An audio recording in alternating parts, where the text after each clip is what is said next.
Okay. Hello everyone. I see people coming in. Wonderful. Hello everyone. Welcome to the VoiceOver Hour Network presents the VoiceOver Hour Focusrite Q&A today with Richard Johnstone. Hi everybody. It's going to be a very exciting hour. We're really looking forward to this. So welcome members, welcome non-members to the VoiceOver Network. Let's see, I see people coming in. Yes, wonderful. Great.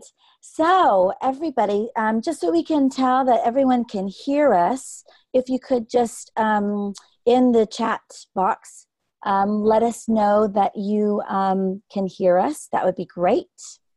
I see share. Wonderful. Hi, everyone. That's great. Yes, just type that you can hear us. That would be wonderful. I believe so. Can you see, Roger? Yeah, no. Well, yeah, we've got a few coming in. Galena, okay. Cher, and a few others. So. That's great. Wonderful. Great. All right, guys. So we have a fantastic hour lined up for you guys today.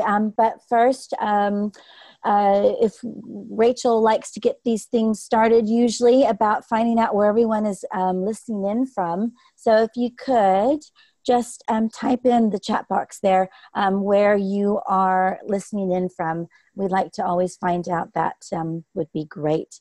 So that would be really good to see where we've got here. Great. Hi, Galena from Dallas, Texas. Yolisa from London. Wonderful. Chair from London. She's in Soho. We'll get a few more coming in. Roger, you're in... I'm in Norfolk, sunny Norfolk this afternoon, actually. I feel a bit overdressed. I'm wearing a t-shirt and a t-shirt underneath. It's very warm. It's about 22 degrees here. It's lovely. It's warm down here in South London. Yes, in Croydon, a bit hot here. And Richard, where are you in? I am currently in our offices in High Wycombe, and it's glorious. It's lovely and sunny. And I'm trapped in an air-conditioned little box in a corner of our offices. So... yeah, all good. Yeah, excellent. Very good. All right, guys. Right. So my name is Lisa Fisakar. I'm the events and production coordinator for anybody who's watching who doesn't know that. The VoiceOver Network is about helping, supporting, and strengthening the voiceover industry. We hold, so it's an amazing community. We hold events online, in person, workshops. We produce the Buzz magazine for all of those non-members who don't know everything about what we do. So before we get started, I just want to share the hashtag for everybody. As we get going, the hashtag is Vaughn Webinar. So get tweeting and sharing with us. That'd be great. And then also we have the Instagram for Focusrite is at We Are Focusrite. We can share that one too. Great. And then at Network VO is the other hashtag or social media. Right, great. So, hi, Richard. Richard is here today to talk to us all about home studios and equipment and fantastic gear and what you need for home studios. Richard is the UK Sales and Marketing Manager at Focusrite. He has been at several of our events throughout the years. So we loved having you there, and one of our fabulous partners as well. So thank you very much. Hi. Hi. Yeah, cool. Do you want me to jump in? Yeah, I do. Before I do that, sorry, we've also got Roger with us today. Roger is here. Roger Wood, say hello. Oh, yeah, hi. Yeah, I just sort of part of the furniture. Don't worry. Sorry, Roger. And Roger will be fielding questions with us, so make sure you bring all your questions. Okay, Richard, yes. So tell us about your position there at Focusrite. That would be good to know starting off. Sure, no worries. So I, up until very recently, so before I even start, hello everyone. It's an absolute pleasure to be part of this. to have the opportunity to speak to you all. Focusrite have a very long-standing relationship with the VoiceOver Network. We're very pleased to be partners with them.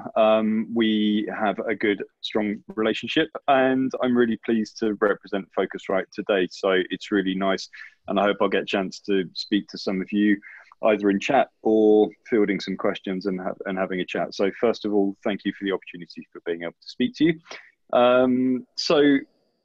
As Lisa said, my name's Richard. I, up until very recently, was the UK sales and marketing manager for Focusrite. Now I actually look after all of Europe for sales and marketing for the Focusrite's product range. I've been with Focusrite for, I think, 2.5 years. Actually, I'm one of those very lucky people that loves my job. It's a great company. I love what we do as a company. I love being here. I love the products. I love the people I get to meet. It's a great job. And I consider myself very, very lucky to do that. My job largely entails all the fun stuff that we get to do. So I get to do things like this. I get to meet our partners. I get to meet our customers very regularly. And I have a lot of interactions across the business here, working with products and R&D teams and product development, along with customer service and tech support and the sales and marketing teams. So I get to do an awful lot. I get to do all the pretty fun stuff rather than the day-to-day building and engineering kind of stuff. So yeah, it's good. And I think that's basically what I do here. There's obviously a lot more to it than that, but it's good. It's fun. I get to meet some really great people and deal with some great products. Yeah, so you get to go into the field and meet folks who are interested in Focusrite equipment and gear and have a chat with them. I think we were saying earlier, one of the problems that you get sometimes is that sometimes at these conferences or things, you don't get a full amount of time with everybody. And so that is something that you would, wish you could have some more time. And that's Absolutely. What this hour is for. It absolutely is. It's so on one hand, it's very fortunate for me. I occupy a really great position. What's really important to me is understanding and being able to see how our products are used, and actually hearing firsthand from people that are using them or are considering them or have a problem they're looking for a solution for. I get to have those sort of conversations, and that's a real positive thing for me. However, as Lisa just identified, one of the challenges are there's never enough time to have proper conversations. Mm-hmm. My experience at various VoiceOver Network events is the content is usually jam-packed. There's usually so much going on, so much value there, that everyone kind of runs around and wants to make sure that they're capturing it and getting the most of it. And of course, Focusrite is as a partner, there's obviously a lot of questions around the products that we make and what they do, and should you buy one or do you need one, and what else is going on. And those conversations can sometimes take a little bit longer than a few fleeting minutes. So I wanted to, on behalf of the company, really sit and spend this time with you all, just to learn from you, to answer any questions, to understand what sort of things you might be looking for, any general questions that you've got, and to really help try and facilitate those answers as best I can, really. Yeah, absolutely. Absolutely. I think, so today's focus, we'll talk about a wide variety of different equipment and things. But tell us how you've seen the industry change over the years, how it used to be where folks went into a studio and you went in and recorded, but now the demand to have a home studio is there, and how all that's evolved and how you guys have shifted and changed that. Yes, that's a really great question. And I have to be slightly careful in how I answer it, in the fact that we have some really great customers that run really great studios that are commercial enterprises. And there's absolutely value in those. So Focusrite we started, I think it's 31 years ago, really with a request from Sir George Martin, of Beatles producer fame, that asked us to create a mic pre or a desk that sounded great. And that's kind of where we were. So the genesis of the company really was in those professional grade studios where they were expensive. They were sometimes a little scary places. And our products have evolved over time. We've gone through mixing desks and multiple mic preamps at the very top end of the market for professional grade studios. And as time has elapsed, we noticed, there's a huge gap in the timeline here, but it's conscious of time. But we noticed that as computers were getting better and faster and more powerful, and tools were becoming more readily available, that the ability to record at home and the ability to effectively create your own home studios to facilitate recording good quality audio was becoming more prevalent. And our product range evolved over time. And so we now have, or certainly over the last sort of 5-10 years or so, have been creating audio interfaces that, first of all, sound great, are small and compact, and can be easily connected to a computer, that enable you to plug something in and put the sound in, and to take the sound out the other side into your computer in a clean, quick, great sounding, easy to use way.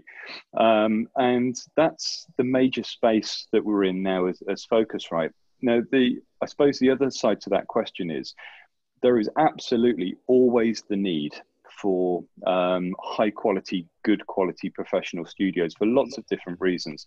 And please stop me at any point and ask me a question about this. Otherwise, I can just talk and talk and talk. Okay.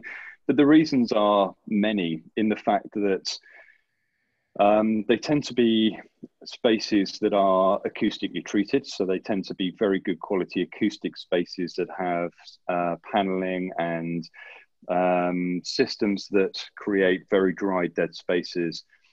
Microphones can vary in price everywhere from about £50 up to several tens of thousands of pounds. Computers, software, post-production, and most importantly, actually, somebody with the expertise and the knowledge that how to use all those to best effect. And so there's always the space and the need for high quality studios. At Focusrite, the vast majority of employees here are musicians, or people that are involved in audio, sound producers, sound engineers, content creators. And whilst a lot of us have small home project studios, I would probably say the vast majority of us still utilize professional studios, because ultimately they do provide a great service. But by and large, the Focusrite range as we know it now, so Scarlett range that you may or may not be familiar with, or the Claret range, which is the next kind of step up really, have made the ability to have a good quality recording at home much more accessible than maybe it once was. It's really interesting because the miniaturization of the computer technology has allowed us to go to where we are today. I mean, I started editing quarter-inch tape and literally using a razor blade and a piece of china graph to mark edits, which sounds very, very sort of antiquated these days. And then there was this mid-ground where they produced hardware stuff with huge, great hard drives in. But I think the key to where you find yourself and we find ourselves as voice artists is that the computer technology has made it easier for us to interface stuff. In the old days, you'd need to take the thing apart, slap a card in it, get some expensive cables, connect it to something else equally expensive. But with Firewire initially, and then obviously the advent of USB, and now Thunderbolt and 1, 2, and 3, and goodness knows what else, it does mean that there's a lot of people who can access the technology very easily without having to have a sort of technical background. It is literally plug and play. Yeah, that's it. Yeah, it's a very valid observation. There's been multiple moving parts along the journey. I would like to lay claim to the fact that this is of our doing, but actually, with all great success stories, there's an element of luck involved. For example, not just having a home studio, but for everything you identify there, the internet and increasing speeds have enabled the sharing of content, the uploading of content, the collaborative atmosphere of being able to record something good at home and then being able to send it to somebody else remotely who might work on it in a different way. And all those kind of attributes has been an absolute integral part to it.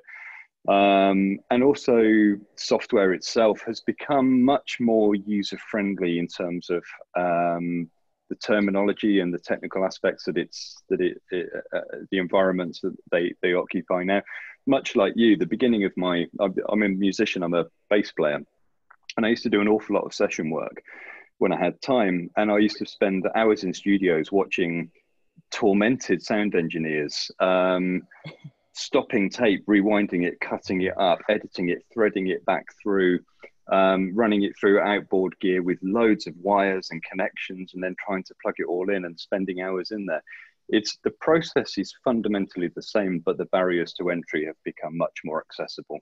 But there's also an element here that with, as I've mentioned, the miniaturization, the costs have come down to make it affordable and really affordable. You said a 50 quid mic. I wouldn't necessarily use a 50 quid mic in my studio, but some people may well do.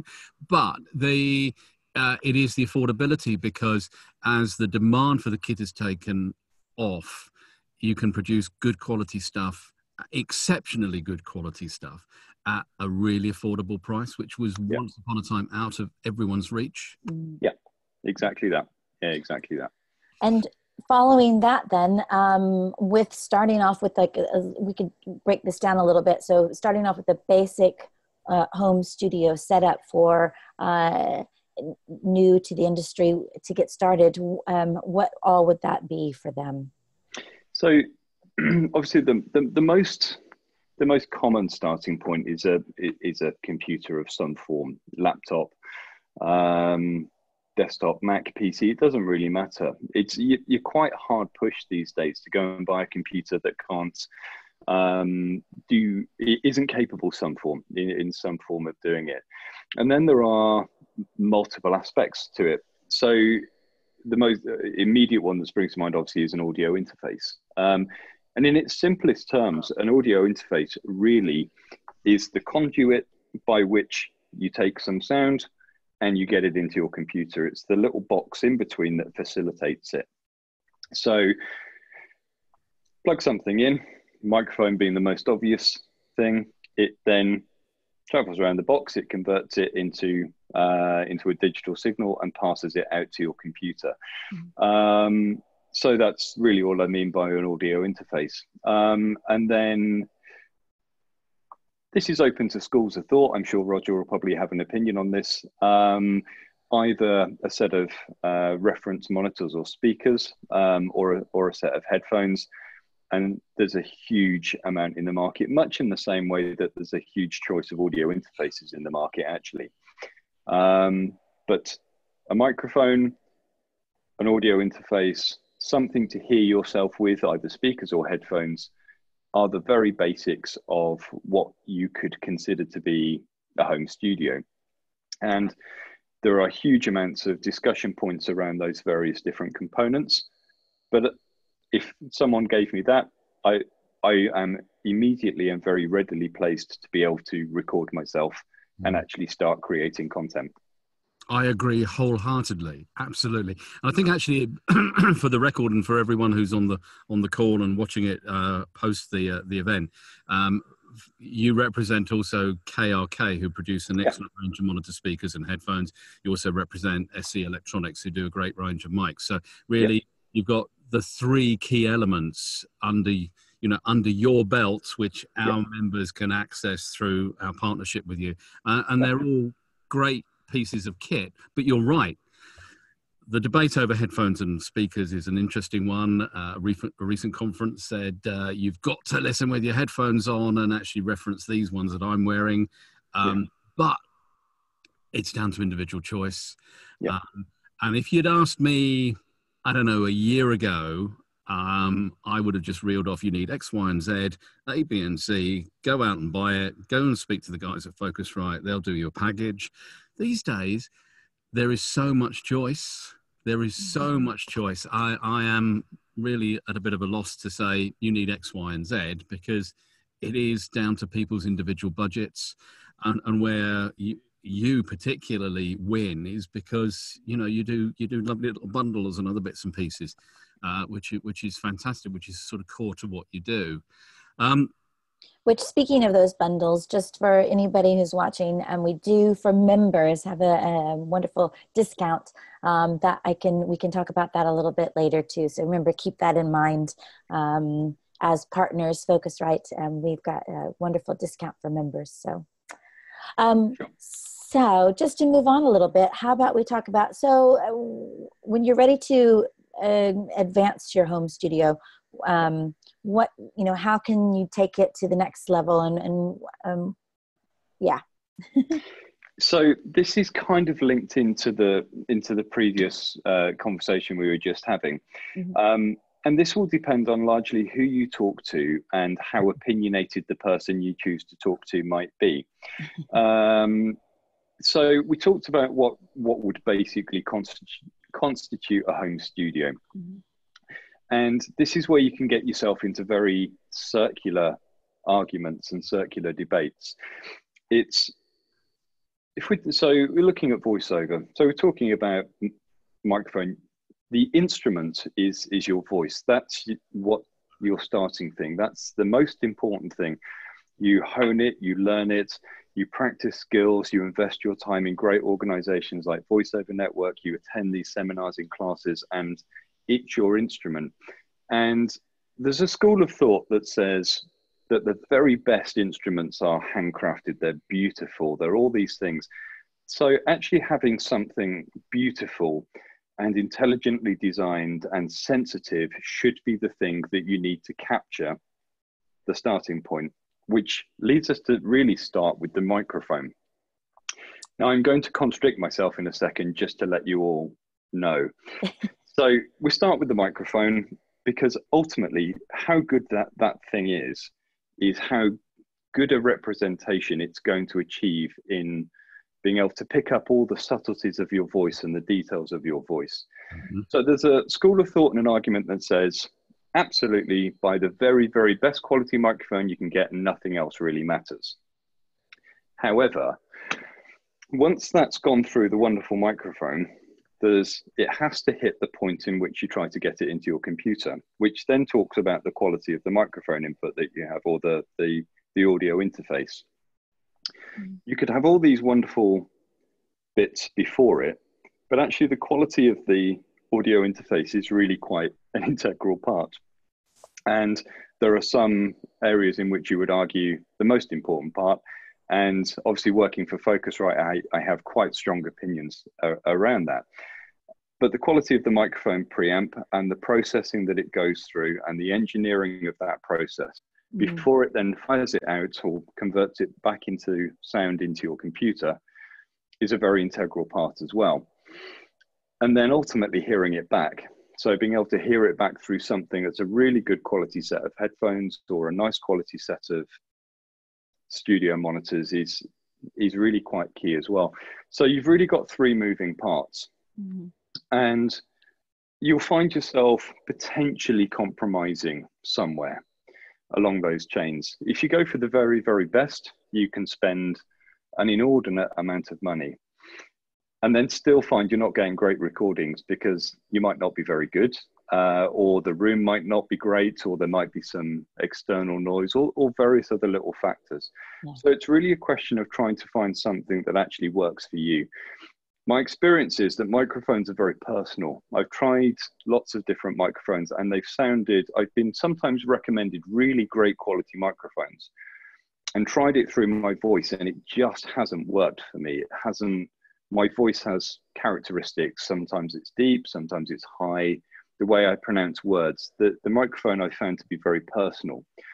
The audio interface actually is very impersonal. It really just is a functional thing. It's there to serve a function. It takes what you send into it, it processes it around and sends it out the other side. So the microphone, the actual audio interface is much easier to look at the quality of it. You can sit there and say, So I'll talk about Scarlett for a second. The Scarlett audio interface has been designed very specifically to sound as good as we can make it. And we've tried to put as little technology in the way. So we try to give as good a representation and as good a retelling of the sound that goes into the sound that comes out of it, with minimal disruption and interference along the way. And that means having really good quality microphone preamps in the front, really good quality engineering in the middle bit, and really good quality sound coming out the other side. And then I suppose my final observation is either headphones or studio monitors. There's an awful lot, if we talk about monitors for a second, there's an awful lot of what I'd call powered monitors or speakers. Speakers have bizarrely, before you've even started, they have a sound or they have a characteristic. Some are slightly more bassy, some are slightly more trebly, some have higher or lower sort of mid-range kind of peaks to them. So whatever sound you do and however you tweak it and change it, the speaker will make it sound a certain way. The more expensive speakers that you get tend to be what we call having a flatter response. So they offer less coloration to the sound that comes out of them. And actually the same pretty much applies for headphones. The advantage of headphones are it's a much closer sound. It's directly to your ears. There's minimal environmental noise that can get in, and you really are very, very clinical in hearing the sound that's coming through your headphones. And so, but headphones have exactly the same principle. There are certain types of headphones that have a very specific sound or a sound characteristic to them. And there are headphones that actually have a flatter response. When you play music through those flatter response, you may immediately think, ugh, these headphones sound terrible. They're awful. The reality is those headphones are really great, and they're showing up all the little things within them that maybe they wanted you to not hear. So there's lots and lots of moving parts or pieces to the puzzle. I agree wholeheartedly again about the whole headphone speaker thing. I have a pair of KRK 5Gs on my desk outside. Yeah. When I first put them on stands at the right height for my ears and the right triangle position, etc., I'm very anal about this stuff. I played one of my favorite pieces of classical music, Beethoven's Ninth, the Choral Symphony. And boy, did I start hearing stuff that I'd never heard before on, you know, your domestic hi-fi or in the car. Well, car, don't talk about the car, but it suddenly brought everything into, you know, a focus. Let's use that analogy. It brought it into focus. Same with the headphones. But again, you know, I flashed this little thing at Richard a little earlier, which is a Focusrite. What is it? iTrack1 Pre. iTrack1 Pre. Yeah. Plugs into a phone, funnily enough, and it works fantastically well. I've also got one of these on the shelf. This is a standby. Fantastic piece of kit. I love it for the reason that it's got multiple outputs because it plugs into an audio codec as well. I also happen to have, I've purchased these all, folks, myself, with the exception of that one, which Richard sent me, a Claret 4 Pre, which again is an outstanding audio interface. That's a Thunderbolt, so it plugs straight into the back of my Mac, but that's also got a fantastic little feature on it called Air. Well, I mean, I know who came up with the idea, but whoever came up with embedding it in that piece of kit is a pure genius, because, you know, but every piece of kit is different though, isn't it? Yeah, that's you raise a really interesting point there. So the Scarlett range was engineered as being accessible and the best quality sound that we could make. You know, so we have I suppose we have a mission statement. Let's call it that. We want to, what drives everything we do here is we have a statement that we all buy into, and we're trying to remove barriers to creativity. What we don't want to do is let technology get in the way of being able to achieve what you want to achieve, because in its simplest form, you want to be able to record something, and that's really it. And so we want to try and offer the solutions that enable you to do that without getting in the way. And so Scarlett as a range, right the way through from the Scarlett Solo, which is a single microphone preamp, through to the bigger ones, the 6i6, the 18i8, the 18i20, there's more inputs on the front, there's more inputs on the back, or outputs on the back, beg your pardon, and more functionality in the units, but the core principle remains. They're good quality sounding interfaces that really try their hardest to do a great job for you, but without getting in the way. Now, that's not the only range of interfaces that we do. We do a range called Claret. The newest range that we have are Claret USB. So these work on USB-C protocols for the new Macs and increasingly Windows machines. And Claret, in principle, is exactly the same product. It's an audio interface. It takes what you plug into it and then sends it out to a computer. But Claret have increased quality microphone preamps. And they also, so it's the musicality, the sound characteristics actually sound sweeter. They've got bigger dynamic range. They've got better headroom in the mic pre's. They're really lovely sounding audio interfaces. So when referencing what I was talking about earlier, is when we really talk about the ranges of solutions that we have. That's functional, that absolutely does a job that enables you to have a home project studio very quickly, very easily with all the tools that you need. But equally, we want to be on that journey. And it's a journey of constant improvement. If you're looking to improve and to have better sound quality and move further into the world of building and developing your project studios, and having a Claret product is a natural evolution as part of that journey. When someone comes to you and says, I want a mic, I want a preamp, I want a pair of speakers, a pair of headphones, and they want to do it for, let's say, voiceover, you can tailor the end product, can't you? Because you've got a range of microphones through, obviously, your own little ones that go into the packages, but obviously those available through SE, and obviously headphones, you've got a range of headphones, you've got a range of speakers. So someone can really have a properly tailored package to their voice if they're, you know, if they're keen in sending you, let's say, a voice sample and say, I want to sound like this when I record, or is that possible?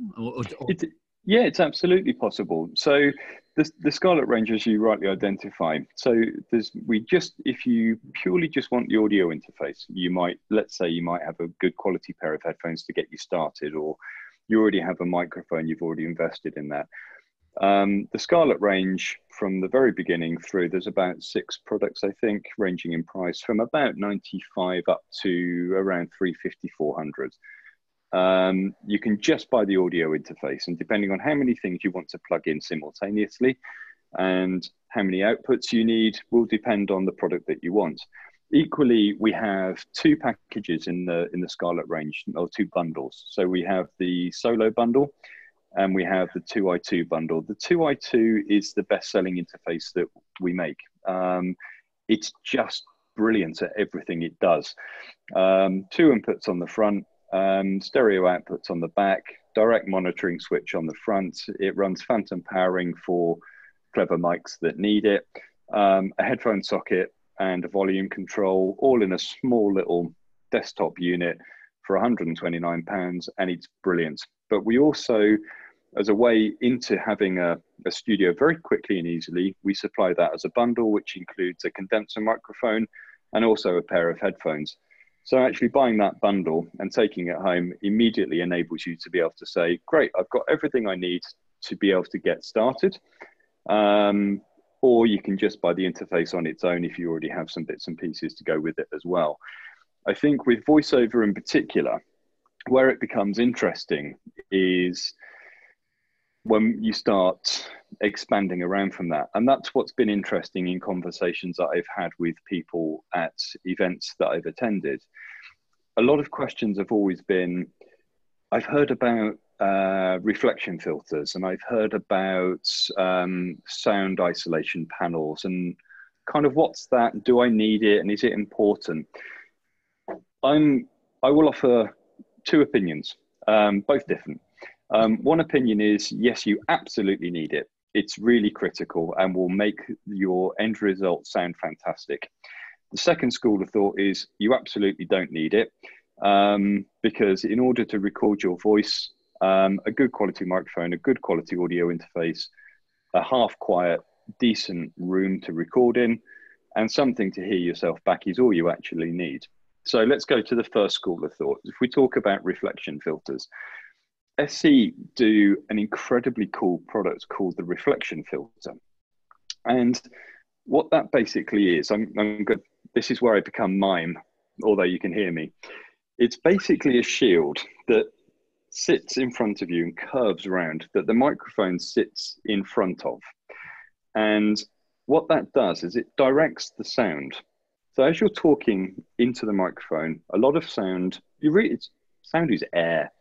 The sound will move, the reflection filter captures it and directs it back towards your microphone, whilst also blocking external extenuating noise away from the microphone. That enables all the subtleties, the small little intricacies of what you're recording into the microphone to be captured, whilst giving it some degree of protection. And when we talk, so going full circle, right back to the beginning of the conversation where we talked about big professional studios have vocal booths where they're completely isolated with great foam paneling and really good, I'm trying to think of the word, it's escaping me, but paneling in the booth. Also, it's blocking all extenuating noise away from it, but also enabling every single nuance of the vocal performance to be captured by the mic. What SE did was take that principle and make it portable. So if you move or you change rooms or you decide you want to record somewhere else, this reflection filter can just go with you and be set up in your new space and effectively give you a very, very similar sort of result. So something like a reflection filter and a really good quality microphone and a great audio interface and something to hear yourself back with, this is where you start to see the evolution of the recording studio or your home studio. You start to notice, it's only when you really start that you'll realize what you could be doing. So there's a solution pack for a really great entry into having a home studio. And then you'll start recording and then you'll start realizing, maybe this could be better. Maybe it's not quite the sound I envisioned. You could then sit there and say, great, I could get a reflection filter. That will improve things again. I could upgrade my microphone. That will improve things again. I can look at the space that my studio occupies and what sort of sound characteristics that has. So yes, Along those lines. I'm not sure really where I really went with that, Lisa, but hopefully that's answered the question. It definitely did. And I think along those lines, there might be a good question here from Yolisa. She's asking, and we'll have to ask her about her actual home setup, but she says, what about sound? A professional studio is soundproof. How do we get the same effect at home? Can you use those filters as you absolutely can. Yeah, you absolutely can. So you don't, need a huge, home studio built around you. You could use these kinds of elements as you're building and making your home studio. Absolutely, you can. It's there's some really interesting. It's really when you strip it down to its fundamentals. Everything we do, we speak, we play, music creation, vocal performances, is really moving air around. And it's a bit like when you have a speaker placed up against a wall. That wall has a characteristic, bizarrely, and that wall will reflect the sound. And if you move it into a space away from walls, that same speaker will sound completely different. And it's almost exactly the same thing when you're trying to capture a vocal performance. You put a microphone in a big, wide space, you'll get natural reverbs, you'll get natural sound characteristics from the room. What you're trying to do is improve, first of all, the capture of the sound. Secondly, you're trying to potentially change the characteristic of the space in which that microphone is in to get a very different sound, sometimes a much closer sound. It can be whispering, it can be very subtle, it can be very big and loud. And equally, it can play to the other way. Sometimes you want the space. I mean, I've recorded vocalists in the The common one that you may have heard is people recording vocals in bathrooms or toilets, Yes. because they tend to be tiled, and they tend to reflect the sound, and they tend to have quite a nice, natural, snappy reverb to them. So people will use the space sometimes to create the sound that they want to hear. Other times you need to control that space, and that's where a reflection filter or something along those lines will enable you to help. And along, I was going to say, Lisa, very quickly, what I will do is I should just basically share my screen with you. okay. That, if you can see it, That's it, yeah. is a reflection filter. And that is the one I had in a temporary space in a house I rented a few years ago. So that's the SE space. It sounds like I've got an Aladdin's cave here full of stuff, but behind this wall, there's a whole storage thing. And underneath a pile of carpet, there is a reflection filter. I'll get it out and show you, but I thought flashing off was easier. So I used that, and it worked really, really effectively with some soft furnishings around. So yeah, it's great. But I will say one additional thing. Richard, you're absolutely spot on. But getting that microphone in the right place within the reflection filter is also key to the importance of the sound. Too far back, you miss the point. Too far forward, you miss the point. You've got to have that absolute sweet spot, and it does take a little bit of time to get it right. Yep, I'd agree entirely. That looks like a great way to do that if you're say renting a flat, or you're not able to get a booth yet, or you're tired of sitting in a closet and you want that kind of a feel. I think just before we move on from that, Lisa, I was going to say, the space I've just shown you is the top end of the range. You've got an entry level as well, haven't you? And I know some people use an entry level machine, an entry level screen within a studio. I mean, I have an acoustic studio here, so it is actually, if I close the door, very, very quiet. But I know people supplement their spaces and their studios with the reflection filter as well. Excellent. So what I've done is I've just posted a link to the SE Electronics web to the SE Electronics website in the chat, which gives you an idea. There's a range of reflection filters that are in there. Again, SE also do bundles with the reflection filter and microphones. So there are, again, a number of different solutions for sort of entry level, mid level, and at the top end as well. Even the top end of SE's reflection filters are not expensive. They're sort of sub £200. So it's a great potential there for something if you're considering building or creating a home studio. Just quickly, Jim has posted something in the Q&A part of the Zoom we're doing, not the. Yep. Lisa will extract that and send it to you, because it's a query about some of the technology and it's not functioning properly.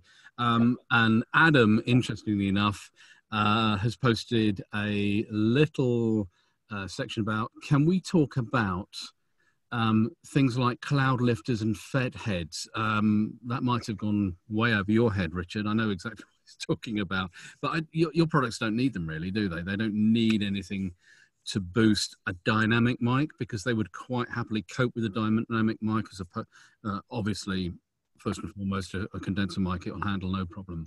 Yeah, there's actually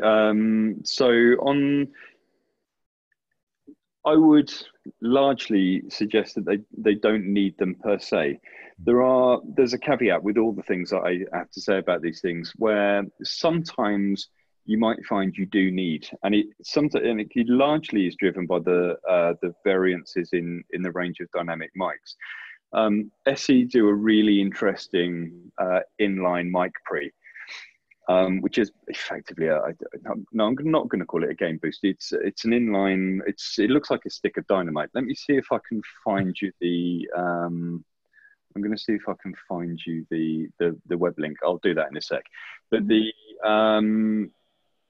it's an inline mic pre. If you need additional gain, can be quite useful for dynamic mics. The Scarletts and the Clarets are designed to try and cope with as many different use cases as we could possibly consider. It's a major part of the design process. So I would suggest no, they probably don't. But there are instances where sometimes an additional bit of gain is necessary, just to boost things a little bit. We don't tend to find it so much on our products. I'm struggling to think of an instance where I've had it as an issue. But yeah, it's an interesting observation.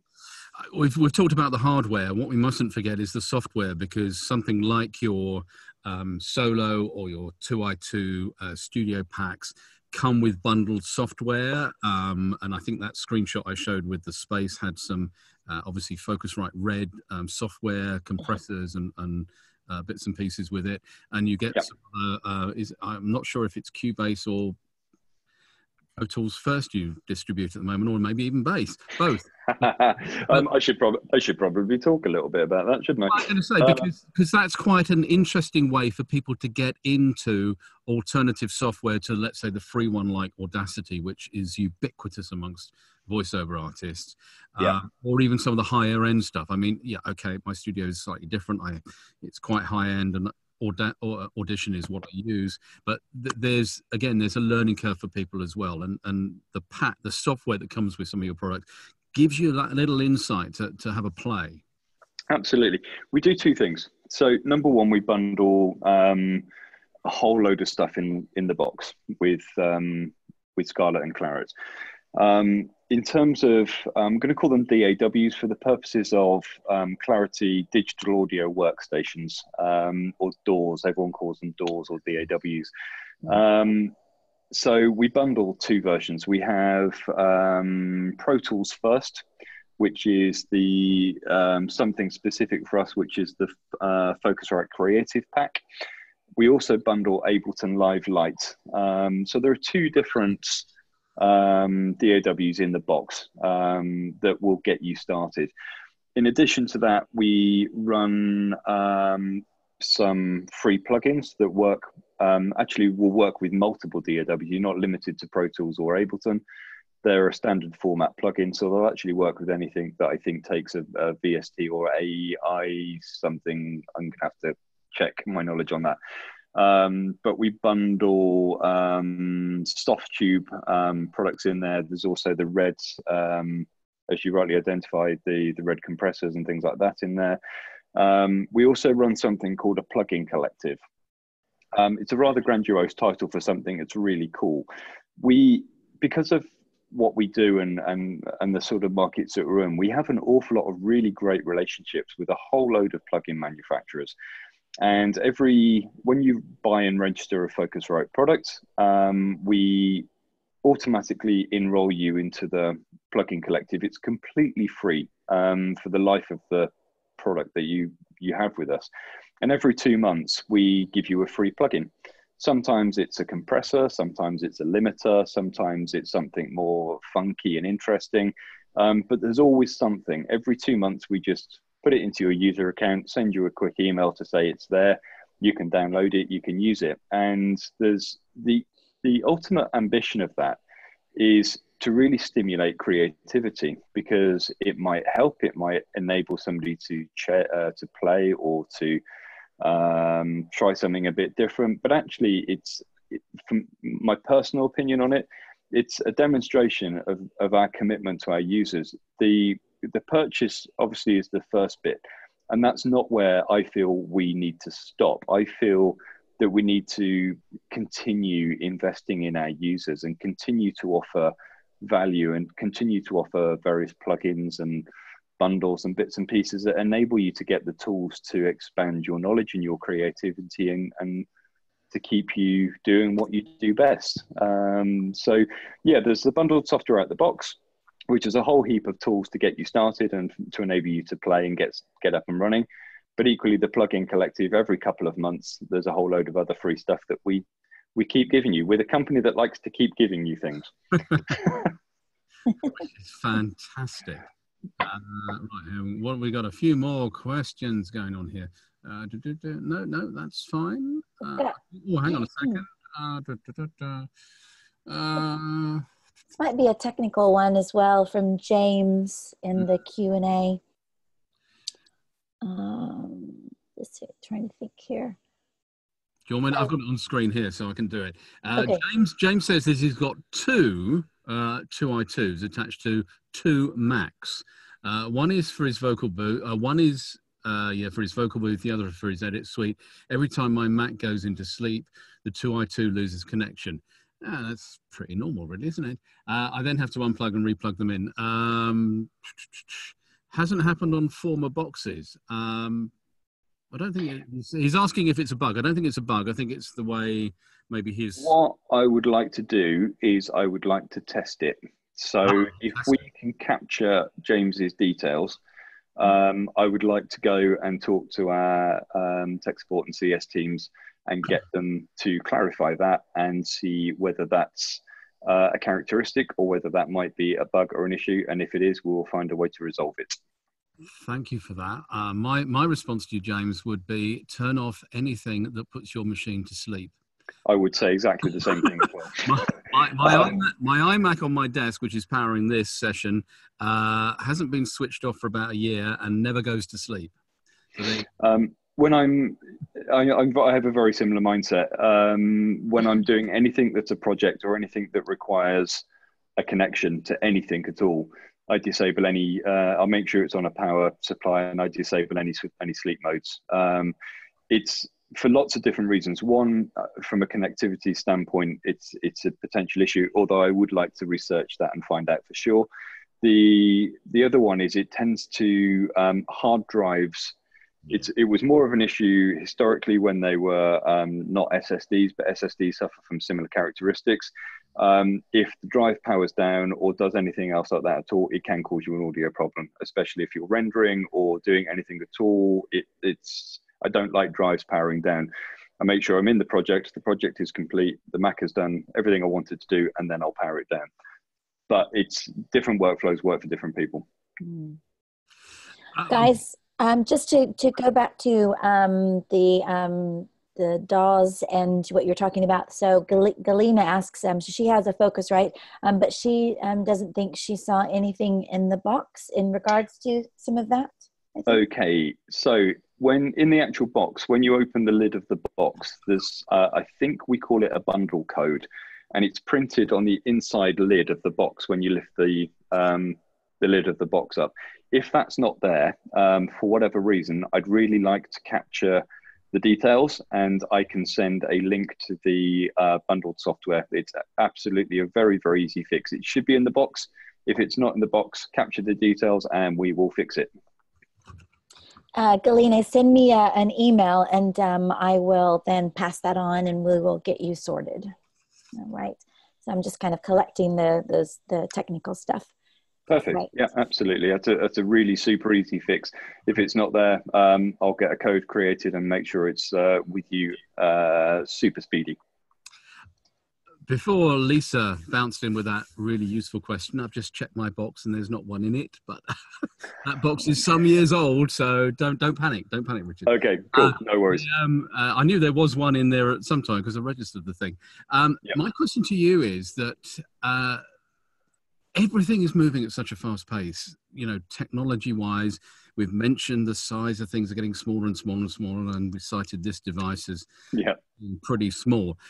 Where is Focusrite going next? What, without giving too much away, is the next sort of big thing for recording studios generally, you know, bedroom beatbox guys or even voiceover artists?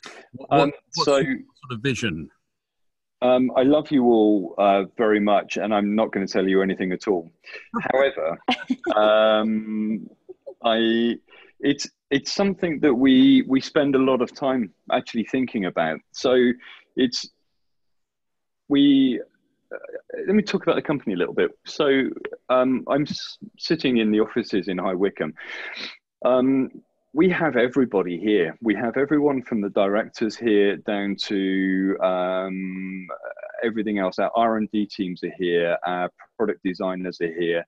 Our marketing teams are here. Sales teams are based here. So we have a very, very collaborative environment here. And we have a brilliant chap here with a brilliant title called Chief Scientist.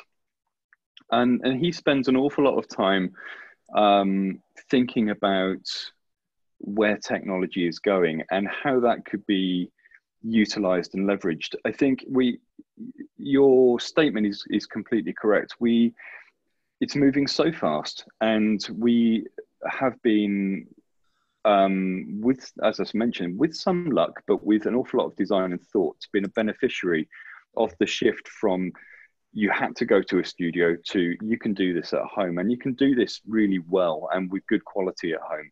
So where does it go next? And the answer is we don't know, but we're looking really intelligently at all sorts of stuff. There's MEMS technology in microphones happening. There's multiple mic arrays that can run separate streams into a single channel. There's all sorts of really interesting technology development going on at a really interesting space. And it's a question of what do we look at? Where do we think it's realistically going to go? Where's the next major paradigm shift, and when's it going to come? And what I will say is we absolutely want to be leaders in that. We absolutely want to define that, and we want to be synonymous. We protect and take our reputation incredibly seriously and value it incredibly. And we value the people that have enabled us to get to this point very much as well. You all, the people that are on this call, the relationships we have with people like the VoiceOver Network, we learn a lot from you. And I think if we're guided by the customer, and if we're guided by what you need and where we think people are gravitating to and what sort of solutions they're choosing to find in order to resolve the needs that they have, we want to be absolutely part and parcel of leading that conversation and leading that shift into the new world. Are we there yet? No, I don't think so. We've got loads of exciting stuff coming up. There's some really cool stuff coming, but we take our position as a global leader in this space incredibly seriously, and we want to continue being seen as that global leader. And we will utilize the technology that's available and soon to be available in some cool and exciting stuff coming up, I'm sure. I'm sure. Was that a suitably ambiguous answer? That was a suitably ambiguous answer. So my next question to you is, besides Focusrite, beside all the other manufacturers that are in the same market as you, is there anything that has really blown you away technology-wise that's available now on the high street that you think, yeah, that's got legs? We could do something with that. I'm kind of going to. That's a really interesting question, and one that I'm challenged to answer off the cuff. There's, my immediate reaction is to say no, but I think the next shift is not readily available yet. I'm not entirely sure it's there yet. My feeling is what's going to happen is we're going to move towards a much more connected world. I mean, we're already in a connected world, but I think what we're going to see is a much closer harmonization between software and hardware. That's my feeling. That's where I think it's going to go. At the moment, they're two very specific workflows that work in partnership. My feeling is there won't be any splits. It will be a hefty base of software processing with hardware bolted into it, and you'll see much more within kind of one sphere. That's my feeling. That's a very non-Focusrite type answer, and that's an answer without a Focusrite hat on. But my feeling is that's kind of where it's going to go. I think we're going to start seeing synonymous software and hardware solutions integrated into one proposition. That's my feeling. And it's an exciting time. I mean, the industry shows that we attend, and we make sure we attend all of them. You see loads of people doing really innovative and interesting things. And I think everyone's looking very carefully at where it's going. And I think there's some exciting times ahead, that's for certain, sure. It's interesting you say that because, all I got to do is look around at home. I've got a Ring doorbell that talks to Alexa that alerts my iPhone watch. You just think, where's it going to go? The technology is so dependent on it. I think, Richard, we've come to the end. Have we, Lisa? Well, we have. Yes. And I could have gone on for hours. I'm really enjoying it. So it's just been really nice to talk. I agree. We have just a couple of last questions, and they're really about sound and reflection, and about in their studios. So just a quick one here from Debbie. She says she's just received and set up her mini home studio. I've had it said to me that I could put up some sound panels behind me to help create less problems with sound issues from behind. Is this true? You absolutely can. Yeah, you absolutely can. I'll either, if I don't get a chance to put it in the chat, I will send an email out to you, Lisa, which you can forward on. There's a number of different manufacturers that make a number of different sound panels. They do vary in cost, and they have different solutions for different characteristics. You can get ones that will absorb any, if you're getting very low end frequencies, that will absorb low end frequencies, ones that will absorb high end frequencies, ones that will just deaden the sound or deaden a room. There are several solutions, but I think if you have the ability to put sound panels up in your space, I would be a keen advocate to say you do, because it's always good to control the environment. And the slightly cheaper version of that is put a really good 10-tog duvet on the wall and use a reflection filter in front of you. So you've got the duvet behind you, reflection filter in front of you. Duvet's a great solution. Yeah, absolutely. I know it sounds comedic, but it's the amount of times I've seen it used, they really do work. And just a real quick software question about editing and package from Yolisa as well. VO work. Does one need an editing package to edit any VO work submitted to a client, or is it their job? That is probably a question for Roger, I would suggest. Thank you, Richard. That's a $64,000 question. If you are a VO artist and you are recording something, unless if it's for an audition, you edit it, top and tail it, and send it off. If you need to process it to give a little bit of sparkle, use something like the red plugins to maybe a little compression. Other than that, if you are doing the job, you've got the job, you ask the question of the client, do I need to edit it, or will you edit it? And if so, what format you want it in. They don't want MP3, they'll definitely want a WAV file. Yeah. And if you are going to edit it, ask them if they ask you to edit it, ask them if they need any, if there's any processing they want you to do. But it is down individually to every client you talk to. If it's for an audition though, give it your best shot. That's so true. That is so true. Okay, guys. The hour's gone. Went quick. It did, yeah, it went really quick. Any? I'll just say it's. I've really enjoyed it. I would happily do another one if you think it's been valuable. It's as interesting for me. Then hopefully, I'm going to say this, hopefully touch wood, that it's been interesting for you as well. And I would very happily jump in and do another one if you think there's value behind it. Really appreciate the time, really appreciate the questions. Anything from my side, any tech support, queries, bundle codes, downloads, anything that we haven't covered that needs an action, please forward that to Lisa. Lisa can forward that to me, and I will make sure that we jump on that and resolve that very quickly. But other than that, thank you for your continued support. Thank you for joining me on this webinar. I hope you've enjoyed it, and I hope to see you all again very soon. Yes, that is so true. And there was so much to take away today. So, I mean, I'm just putting in our social media handles one more time.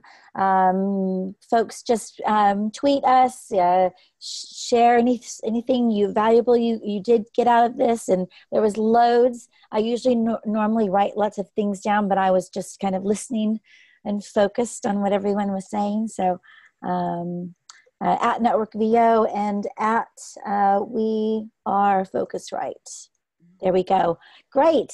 Roger, thank you very much for always, just being fantastic. And Richard, wow, really some amazing stuff here. And I think a lot here for everyone to take home and really digest and figure out what they need to go, from here on. So Thank you.